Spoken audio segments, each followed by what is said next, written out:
7 মাসে আমরা দেখলাম যে আসলে কোনো কিছুই বদলায়নি। আগে যে অবস্থা ছিল এখনো আসলে সেই একই অবস্থা। শুধুমাত্র একটি অভ্যুত্থান হয়েছে, একটি সরকার এসেছে। আসিয়া 8 বছরের একটি মেয়ে, তার সাথে যে পাশবিক আচরণ করা হয়েছে আসলে বিষয়টি খুবই দুঃখজনক। শুধুমাত্র আসিয়া তার সাথে যে এ ধরনের ঘটনা ঘটছে এরকম না, আমার কাছে মনে হয় এরকম হাজারো আসিয়া বাংলাদেশে রয়েছে। দেখেন, এই ঘটনাটি মিডিয়াতে এসেছে যে কারণে আমাদের কাছে মনে হচ্ছে যে হয়তো একটা বিচ্ছিন্ন ঘটনা, কিন্তু আমার কাছে যতদূর তথ্য বা আমিও গ্রামে বেড়ে ওঠা, গ্রামে এই ধরনের ঘটনা ঘটে বা বিভিন্ন জায়গায় এই ধরনের ঘটনা ঘটে। এই ঘটনাগুলো সাধারণত সালিশি দরবার বা আপনার বিভিন্নভাবে টাকা পয়সা বা বিভিন্নভাবে মীমাংসা করা হয় পারিবারিকভাবে। ঘটনাগুলো আসলে আমাদের সামনে আসে না। এবার যেটি হয়েছে যে আসিয়ার পরে আরো অনেকগুলো ঘটনা আমরা দেখেছি। সামনে না আসার কারণটা কি?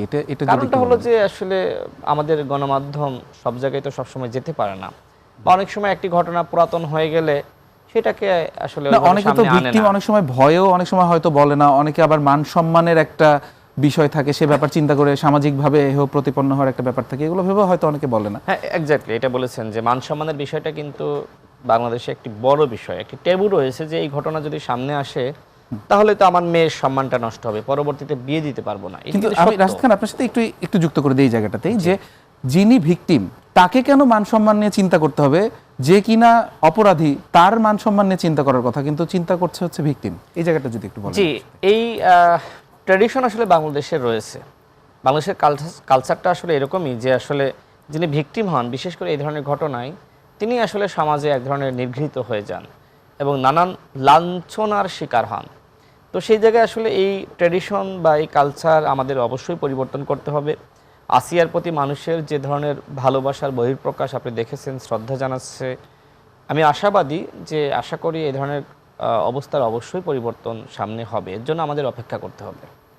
জি, আপনার কাছে আরেকটি বিষয় যেটি জানতে চাই, যে সবার একটা প্রত্যাশার জায়গা ছিল যে 5 আগস্টের পর আমাদের শুধুমাত্র রাজনৈতিক জায়গা থেকে যে পরিবর্তন সেটি না, আমাদের যে মনস্তাত্ত্বিক জায়গায়, সামাজিক জায়গা থেকে যে পরিবর্তনগুলো, সেগুলো তো আসলে একটা পরিবর্তন দেখা যাবে। সেই পরিবর্তন আপনি কতটুকু দেখছেন বর্তমানে?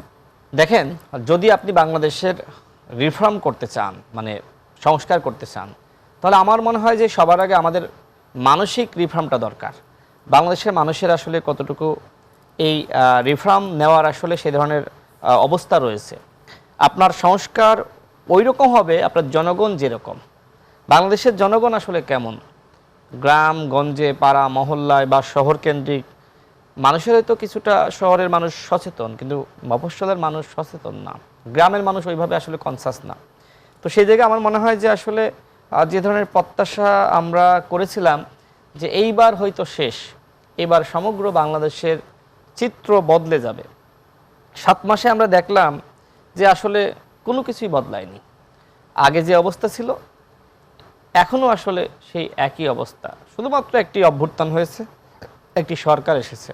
সরকার প্রধান কিন্তু নিজেই বলেছেন যে এখনো পর্যন্ত তো আমরা সংস্কার শুরু করিনি। যে সরকার গত 6 মাসেও কোনো সংস্কার শুরু করতে পারেনি, সেই সরকার আসলে ওই রিফর্মের যে আশা প্রত্যাশা সেটা নষ্ট করে ফেলিয়েছে। কারণ মানুষ এখন বলছে যে 7 মাসে কিছু পারলেন না, তাহলে আর কত মাসে পারবেন।